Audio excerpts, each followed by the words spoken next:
ਤੇ ਜਦੋਂ ਤੁਸੀਂ ਪਹਿਲੀ ਮਰਤਬਾ ਇੱਥੇ ਤਸ਼ਰੀਫ ਲਿਆਏ ਸੀ ਉਦੋਂ ਹੁੰਦਾ ਕੀ ਸੀ, ਹਾਲਤ ਕੀ ਸੀ ਤੁਹਾਡੀ? ਅੱਛਾ ਜੀ। ਹੁਣ ਕਾਫੀ ਬਿਹਤਰ ਹੈ। ਹੁਣ ਟੁਰਿਆ ਜਾਂਦਾ ਹੈ, ਸਾਹ ਨਹੀਂ ਚੜਦਾ? ਅੱਛਾ, ਅੱਗੇ ਦਿਲ ਦਾ ਮਸਲਾ ਸੀ ਕਹਿੰਦੇ ਸੀ, ਦਰਦ ਵੀ ਰੁਕ ਗਈ ਹੈ। ਫੋਨ ਨੰਬਰ ਦੱਸੋਗੇ ਆਪਣਾ ਇੱਕ ਵਾਰ? 0319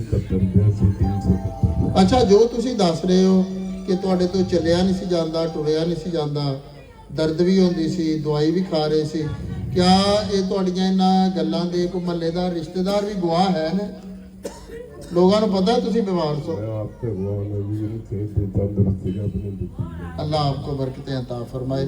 ਤੇ ਦਵਾਈ ਨਹੀਂ ਖਾ ਰਹੇ? ਦਵਾਈ ਕਿੱਥੋਂ ਲੈਂਦੇ ਸੀ, ਕਿਹੜੇ ਡਾਕਟਰ ਕੋਲ? Medical store. ਤੇ ਡਾਕਟਰ ਨੇ ਲਿਖ ਕੇ ਦਿੱਤੀ ਸੀ?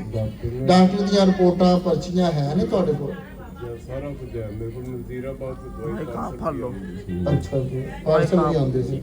ਅੱਲਾਹ ਬਰਕਤਾਂ ਅਤਾ ਫਰਮਾਏ। ਹੁਣ ਤੁਸੀਂ ਦਵਾਈ ਛੁੱਟ ਗਈ ਹੈ, ਦਿਲ ਦੀ ਤਕਲੀਫ ਸੀ ਦੱਸ ਰਹੇ ਨੇ, ਅੱਲਾਹ ਨੇ ਕਰਮ ਕੀਤਾ, फरमा रहे ने कि दिल की तकलीफ खत्म हो गई है, अल्लाह ने सुकून दिता और दवाई छुट गई है।